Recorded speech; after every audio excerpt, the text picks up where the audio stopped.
Bonjour à tous, dans cette vidéo je vais vous enseigner comment exécuter un sidekick version Sanda.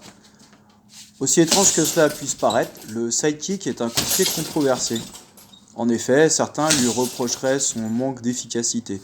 J'ai même vu un hashtag sidekicks don't work, même si je pense que c'est plus une plaisanterie qu'un réel débat.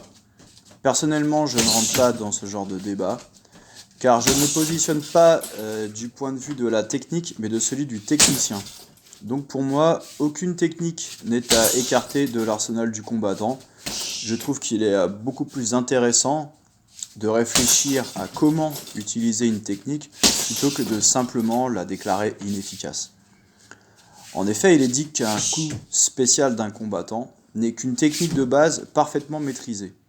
Ainsi, vous trouverez de nombreux exemples de combattants qui ont su utiliser le sidekick de manière efficace, et même en Muay Thai, où certains ne jurent que par les circulaires. Il y a de nombreuses façons d'exécuter le sidekick. La version qui nous intéresse ici est celle communément utilisée en Sanda, mais elle fonctionne pour tous les styles pied-point. L'avantage de cette technique est sa rapidité et la distance qu'elle couvre. Comparé au sidekick avec pas croisé à la Bruce Lee, qu'on voit aussi en taekwondo, c'est une version où l'on sacrifie un peu de puissance pour gagner en explosivité. Le coup est beaucoup moins télégraphié. Personnellement, il s'agit d'un de mes coups de pied préférés. Voici donc les 4 étapes qui vont vous permettre d'exécuter cette technique. Numéro 1, l'élévation de jambes latérales. Une mauvaise exécution des coups de pied provient souvent du manque de tonicité des muscles engagés dans l'exécution de la technique. Cet exercice sert donc simplement à renforcer ces muscles.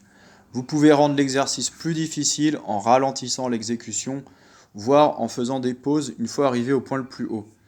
Je crois beaucoup en l'efficacité de l'exécution lente pour travailler les techniques.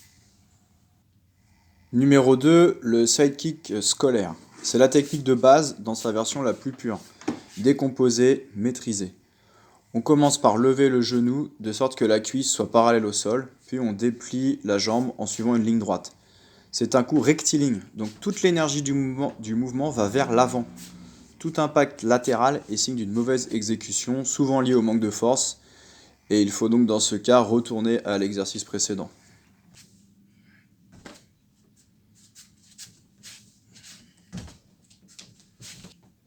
Numéro 3, le déplacement à cloche-pied latéral.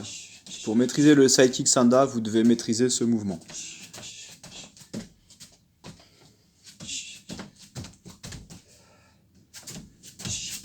Voilà, et donc une fois que vous maîtrisez toutes les étapes précédentes, vous mettez tout ensemble et vous obtenez le sidekick style Sanda.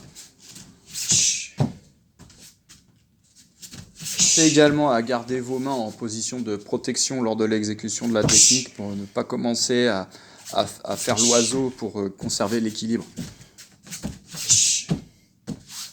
Voilà, j'espère que cette vidéo vous a été utile. Je vous dis à bientôt.